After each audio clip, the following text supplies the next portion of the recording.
Right now is one of the riskiest times I've ever seen for entrepreneurs. I mean, I've been building businesses since 2007, and since I sold my startup, my full-time job is investing in founders, and the things that I'm seeing right now have me quite concerned. So I felt compelled to make this video, because frankly, I'm worried that if you're an entrepreneur right now, you might end up wasting years of your life going down the wrong path. And I hope this video can help you course correct before it's too late. So there are 4 things you need to know, and the first is actually what's going on right now, because things are getting a little weird. If you've been paying attention, you're already well aware that sweeping layoffs are ripping through tech. Just recently, Microsoft laid off 15,000 employees after laying off 9,000 a couple weeks before, and they sent a memo to everyone saying, listen, if you want to stay here, you need to be investing in AI skills.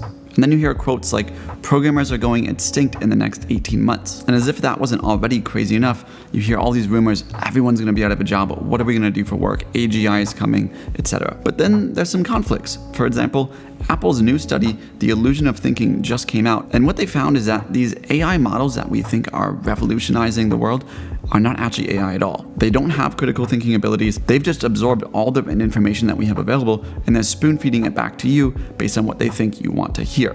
And if you poke around a little bit into AI, you'll see that this is actually quite true. AI constantly hallucinates. People are able to trick it into believing truths that are not true, or just flat out lies to you. And so what's really going on? Well, I like this quote from Warren Buffett.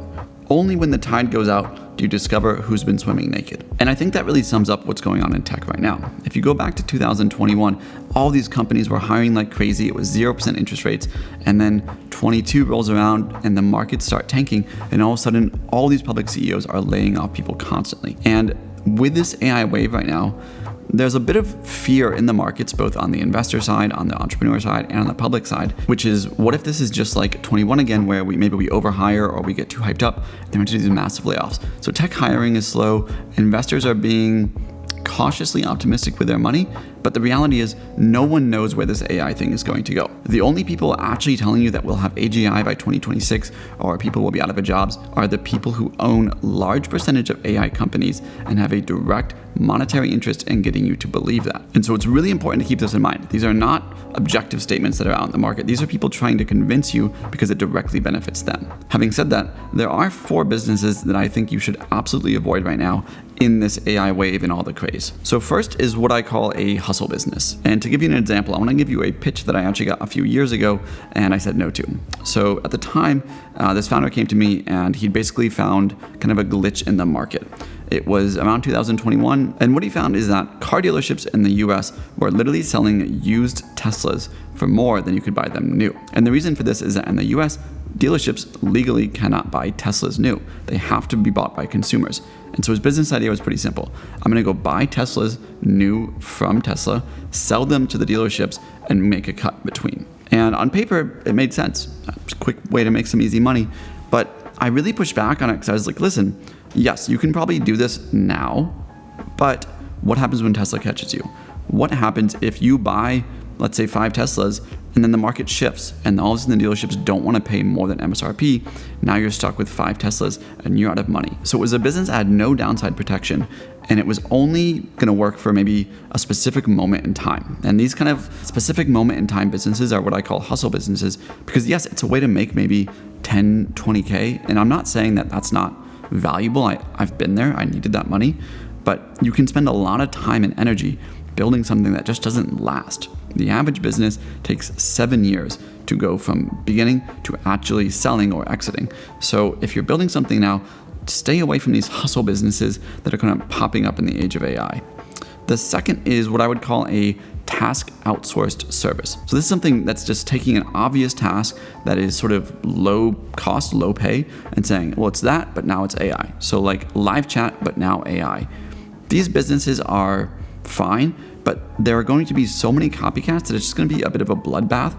And what will actually happen is they're so obvious that you will get crushed on price, and it will end up being kind of a business where there's no margin left for anyone. Everybody kind of loses and it just goes to the floor. So again, while tempting right now, I would avoid building those because it's not really a long-term play. Third is market size limitations. And this is something that unfortunately I have a lot of conversations about, where I'll meet with the founder, they're doing really well, they're successful, they're making money, and then they realize that the market that they're in is just actually not that big. And yeah, they can grow this thing, but it's not going to reach the goals that they actually intended. The simple formula, I've been over it before, it's the market size needs to be $1 billion or more. And the way you calculate that is number of customers that want to buy your product times the price that you think you can charge greater than 1 billion. Really 2 billion if you're raising venture capital. The reason this matters is it's kind of the same effort to build a $1 million business or a $100 million business. And so you might as well build in a big space that gives you ceiling to grow as you actually build a business. You don't want to be capped by your market size. It's such a crappy feeling as an entrepreneur when you're actually winning and you just kind of have run out of road to travel. There's nowhere for you to go, and you have to either kill the business, sell it for less than you hoped, and move on. And it's just so much work to get that initial 0 to 1 phase that you should do it in a space that's worth it. And what that also means is that shrinking markets are inherently bad. With the AI wave and revolution and all this stuff that's going on right now, there are certain market types that are just going to get smaller year over year. The last thing you should do is enter one of those markets, even if it's a good opportunity today. If I look back on my own startup where we were selling software to car dealerships, the two things that made us really successful were, one, the market was massive and it was growing. Car dealerships were selling more and more cars every year, but also the problem, which is people can't buy cars online, was only going to get bigger. And so we had a big wave of natural demand for our product that we were sort of just riding rather than working in a market where it's actually shrinking. That's the last place you want to be. And finally, probably the most common thing I'm actually seeing from the companies that are pitching my VC firm today is that the product only gets better when the AI API gets better. For example, let's say you have an image generation company, and if Midjourney or OpenAI releases a new API, then your product gets better. But if they don't, you're kind of stuck. Or if they raise prices, your prices go up, your costs go up.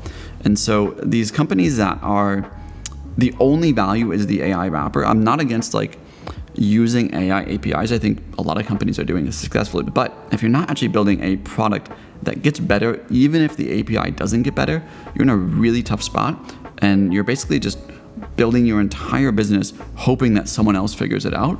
It's just a really risky place to be. I see it way too often in the pitches I'm seeing right now.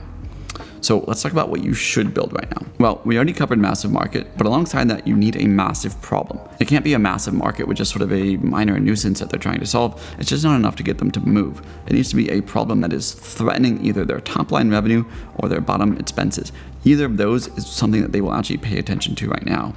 And on top of that, the solution needs to be flexible. And the reason I say flexible is what you're essentially doing is you're hedging your bets. Again, this is a 7-year play. And if new breakthroughs happen, your business should be able to take advantage of them and deliver a better solution to the problem. However, if breakthroughs don't come through, you're still in a good place. And a good example of this is actually Palantir. Palantir is essentially AI detection for threats against governments and things like that. And the playbook that they're running, actually they learned from PayPal. Peter Thiel was one of the founders. And what they found is that AI alone has limitations. But if you do AI plus a human intervention at the end, you actually get the best of both worlds, where you're automating a lot of the manual data entry and data crunching, but then you're having a human kind of verify the results and move things forward.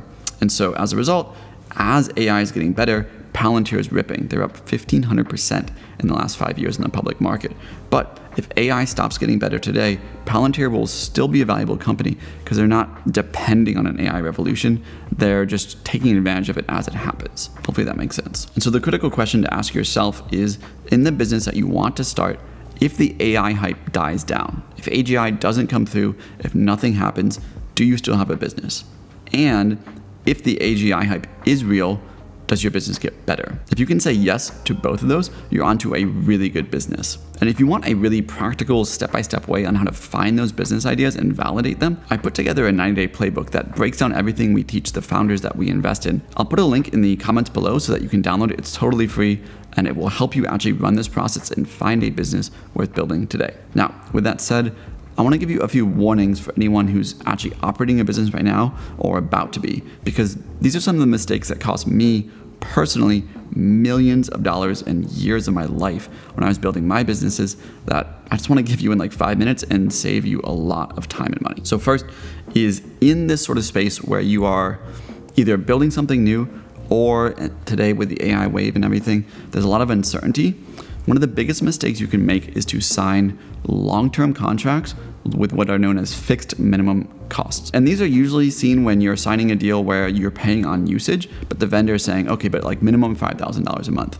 We signed way too many of these at Prodigy, and we ended up with these bills on services that we ended up just not using as the business evolved. And I thought I was being really clever at the time because I'd negotiated good discounts, but they ripped our business to shreds and cost us so much money. So make sure that you're keeping the business nimble, try to keep contracts as short as possible, and reduce or eliminate fixed fees when you can. Second, don't get too distracted by the AI hype day to day. As I mentioned in the beginning, there's massive conflicts of interest in this AGI AI wave that's happening right now. And to give you like a real behind the scenes how this works, it's kind of like a pyramid scheme, to be honest. Because if I invest in an AI company and then I go release a press release saying this AI company is going to change the world, I know that if someone else invests in that AI company at a higher valuation, that makes me money because my investment is now worth more money. So I, as the investor, have a direct conflict of interest to go along with the hype and to say, yeah, this thing's the real deal. And the founder, of course, direct conflict of interest because they're promoting it too, as well as the endowments, the media, everyone that is investing in VCs that's investing in these startups. So all the way from the media to the entrepreneurs to the education systems, they're all making a lot of money from AI hype right now without actually delivering on many of the promises. So don't get caught up in this. It is, at the end of the day, kind of functioning like a pyramid scheme, and everyone's just getting too rich to really admit it. But here I am admitting on video for you. However, you can take advantage of AI. See, I think the things that AI is really good at right now is actually helping you rapidly learn in the business, which is actually what will make you more successful as a founder. It's not the technology that you're going to like come up with overnight, but it's the small little iterations, the prototypes that you ship to customers and get quick feedback on, the way that you test your go-to-market strategy. And AI is really good at this right now. You can do the quick 0 to 1 phase and figure things out, learn faster, and that is ultimately what will make you successful as a founder. If you like this video, you'll also probably like the one I did where I break down everything I learned at the Stanford StartX accelerators, so I'll link it over here. Check that one out too. Hope it helps.